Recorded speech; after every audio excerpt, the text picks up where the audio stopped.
E aí, pessoal, tudo certo? Sabe uma coisa que sempre me intrigou?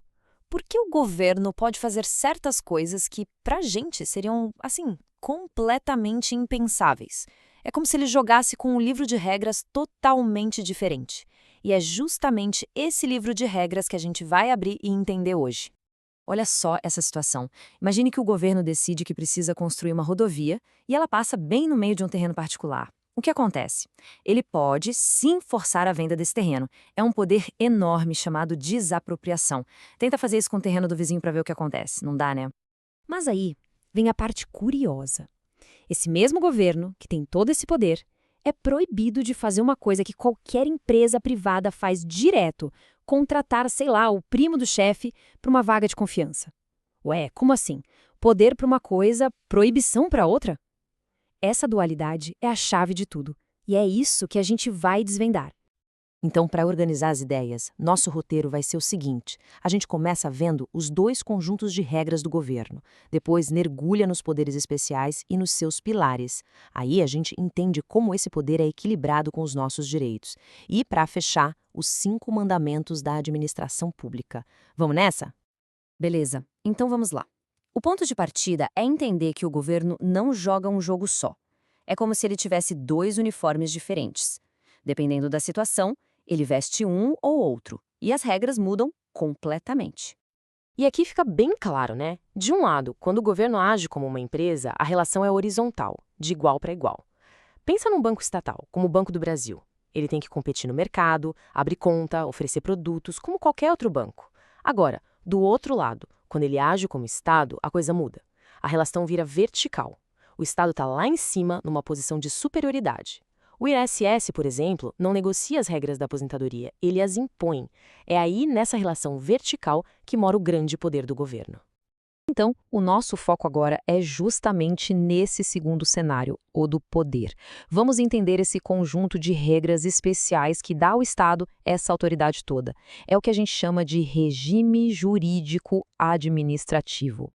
Tá, mas o que é esse tal de regime jurídico administrativo? Pensa nele como o manual de instruções exclusivo do governo. Esse manual dá ao Estado poderes especiais, as tais prerrogativas. Mas, ao mesmo tempo, ele está cheio de amarras, de restrições.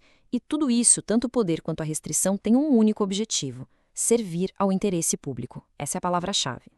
Certo, mas por quê? O que justifica essa relação vertical, esse poder todo? Bom, tudo isso é construído em cima de duas ideias fundamentais. São dois pilares que seguram toda essa estrutura.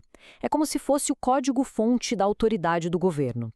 Isso mesmo, são só dois. Mas esses dois princípios são a base de absolutamente tudo. Eles são as pedras fundamentais do poder administrativo. Vamos conhecer o primeiro, que é a fonte de todo esse poder que a gente falou. O primeiro pilar é o da supremacia do interesse público. A ideia aqui é bem direta. Quando existe um conflito entre o interesse de toda a sociedade e o interesse de uma única pessoa, o interesse coletivo, geralmente, prevalece. É essa ideia que dá ao governo a licença para ter poderes que ninguém mais tem. E como a gente vê isso no dia a dia? Bom, a desapropriação para construir a rodovia é o exemplo perfeito. Mas tem mais.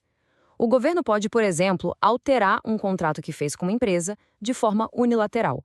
Isso é o que chamam de cláusulas exorbitantes. E mais, os atos do governo já nascem com a presunção de que são legais e corretos, e ele mesmo pode executá-los, sem precisar de um juiz. É a supremacia funcionando a todo vapor. Ok, mas para tanto poder, tem que ter um freio, certo? E tem. É o segundo pilar, a indisponibilidade do interesse público. Só complicado, mas a ideia é simples. O gestor público não é o dono do interesse público, ele é só um guardião. Ele não pode dispor disso, não pode abrir mão, não pode perdoar uma dívida pública só porque quer. Esse interesse não está disponível para ele. E é daqui que vêm todos os deveres e as restrições do governo.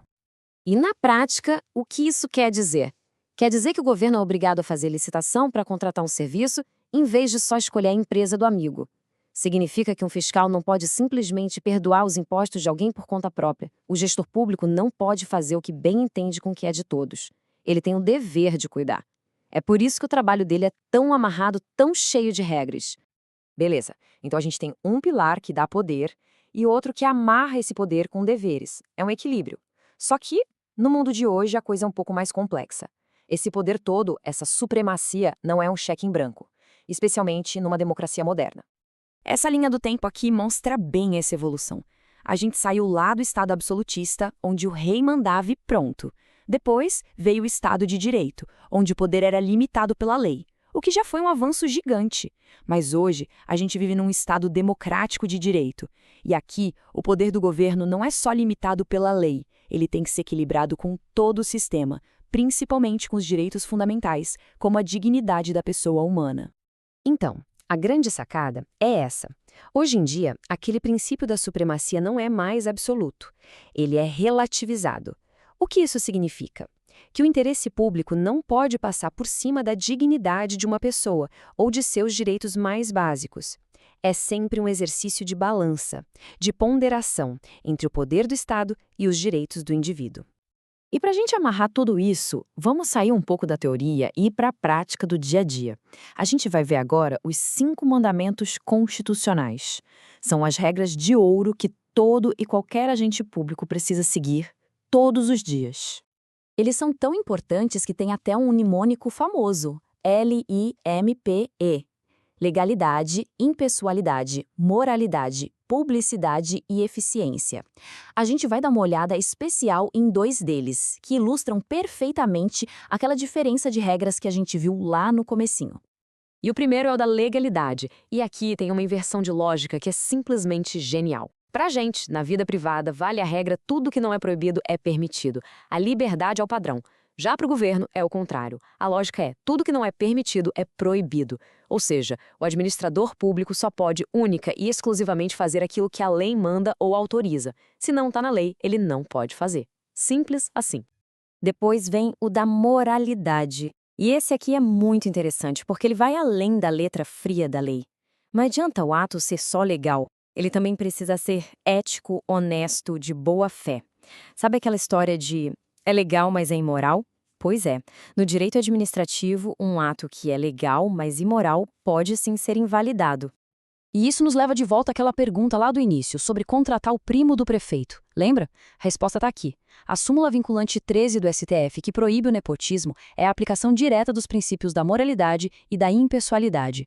Mesmo que não houvesse uma lei específica proibindo, a prática já era vista como antiética e feria os princípios básicos da administração pública. O Supremo só colocou isso no papel.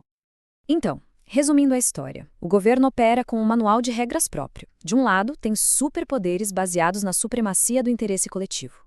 Do outro, tem superrestrições, porque esse interesse não pertence a ninguém. E para fechar, fica uma provocação. Nesse nosso mundo que muda tão rápido, qual desses 5 princípios do LIMP seria o mais difícil de um governo manter? A legalidade, com leis que demoram para mudar?